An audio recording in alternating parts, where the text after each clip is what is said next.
अगल सस गॉड संतरी करा रहे गॉड विसर्जन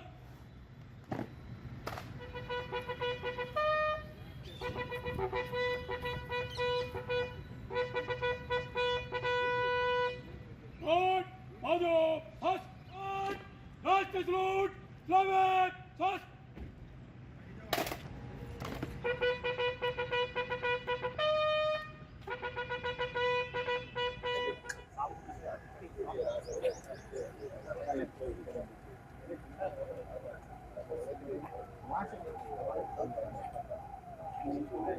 वास्तव में ऑपरेशन सिंदूर एक तो जो नामकरण किया उसने भी भारत की नारी का सम्मान इतना बढ़ा दिया।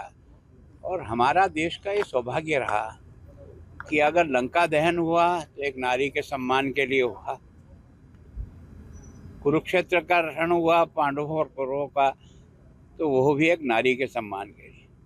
और वास्तव में अब की बार जिस ढंग से 22 तारीख की घटना ने जाति धर्म पूछ करके उनकी पत्नी के सामने उनको जो गोलियां मारी, बच्चों के सामने मारी, वो दर्दनाक घटना देश ने देख करके, दुनिया ने देख करके थर्रा गई। लेकिन जनता की मांग थी कि इसका पई का हिसाब होना चाहिए। प्रधानमंत्री जी ने कहा कि वो करेंगे जो इन्होंने कभी कल्पना भी नहीं की होगी। और वास्तव में जिस बुद्धिमानी के साथ तैयारी करके उनके सारे स्थानों को एक ही झटके में साफ करके 100 आतंकवादियों को ढेर किया, उसके बाद जब उन्होंने एक्शन किया तो हमने भी उसका रिएक्शन किया। और अब की बार सेना की जो सबसे बड़ी तैयारी और बहादुरी देखी हमने नहीं, सारी दुनिया ने, कि जितने भी फटाके कहीं से भी लाए थे वो सब उन्होंने हवा में फोड़ दिए। और उसके कारण से केवल पाकिस्तान को सबक नहीं है, जो आसपास के भी कुछ छेड़खानी करते हैं ना, उनको भी समझ में आ गया कि ये 62 का भारत नहीं है, ये 2025 का नरेंद्र मोदी के और एक तरह से देश के नेतृत्व राजनाथ सिंह जी के नेतृत्व में भारत की फौज है। फौज तो पहले भी बहादुरी थी, जब भी युद्ध हुआ भारत की फौज हमेशा जीती 62 को छोड़ करके।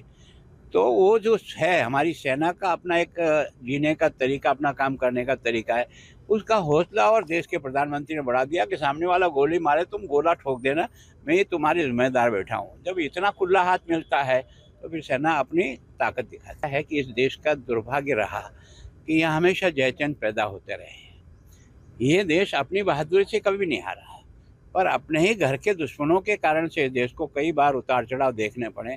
तो ये चलेगा, लेकिन इसका भी सही टाइम पे सही इलाज होता है।